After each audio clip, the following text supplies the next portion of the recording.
મિત્રો, મારું નામ ઉર્મિલા છે અને મારી ઉંમર 40 વર્ષની છે। મારી વધુ ઉંમર હોવા છતાં હજુ પણ હું સુંદર દેખાઉં છું। મારું શરીર ખૂબ જ તંદુરસ્ત છે। મારા પતિનું અવસાન ઘણા સમય પહેલા થઈ ગયું હતું। જ્યારે મારી પુત્રી મોટી થઈ ત્યારે મેં મારી પુત્રીના લગ્ન મોરબીના રહેતા વિપુલ સાથે કર્યા। લગ્નને માત્ર 10 મહિના થયા હતા ત્યાં મારા જમાઈ મને લેવા માટે આવ્યા, કારણ કે સવિતા મારી એકની એક દીકરી છે। આજે મારી દીકરી 2 જેવી છે, એટલે વિપુલ મને લેવા માટે ગામડે આવ્યા અને મને કહ્યું કે તમારે આવવું પડશે, અને હું તેને ના પાડી શકી નહીં અને જવા માટે તૈયાર થઈ ગઈ। ગામડેથી મોરબી જતી ટ્રેન હતી। આજે 7 વાગે અમે ટ્રેનમાં ચડ્યા। અમારી પાસે ફાસ્ટ ક્લાસની ટિકિટ હતી અને અમે 2 જ હતા। ટ્રેનમાં બેઠા બેઠા અમે બંને વાતો કરવા લાગ્યા।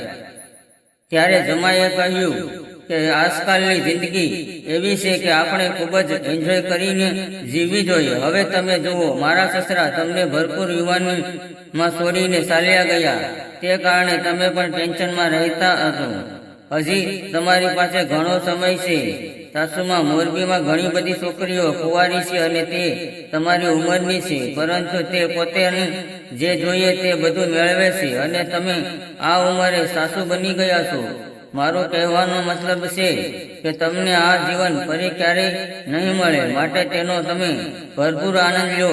મારા જમાઈ વિપુલ મને સમજાવી રહ્યા હતા, પણ મિત્રો, સત્ય તો એ જ છે કે વિપુલે જે કહ્યું હતું તેવું જીવન મને પણ ગમતું હતું। તો મેં તેને કહ્યું, જમાઈ, તમે સાસુ કહો છો, પણ મારે સમાજમાં રહેવાનું છે।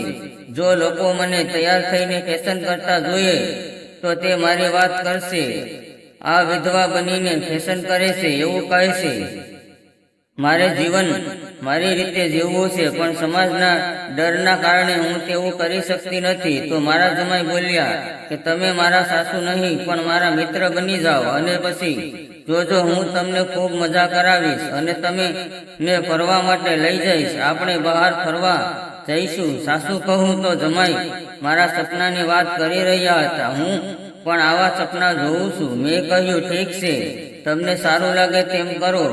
જમાઈ બોલ્યા કે તમે સાસુ કહું છું? મેં કહ્યું, હા, હું તમને વચન આપું છું। આટલું સાંભળ્યું ને તે ઊભો થયો અને તેણે મને કહ્યું કે મને તમારી બાહોમાં આવી અને મને વચન આપો। હું પણ ઊભી થઈ અને તેને ગળે લગાવતા પ્રમોશ કર્યું, પરંતુ જમાઈનો ઈરાદો કંઈક અલગ જ હતા। તેણે મારી પીઠ પર હાથ ફેરવવાનું શરૂ કર્યું। હું તેમની બાહોમાં લઈને એમ જ ઊભી રહી। તે મને છોડતો ન હતો। અમારા ડબ્બામાં ફક્ત અમે બંને 2 જ હતા।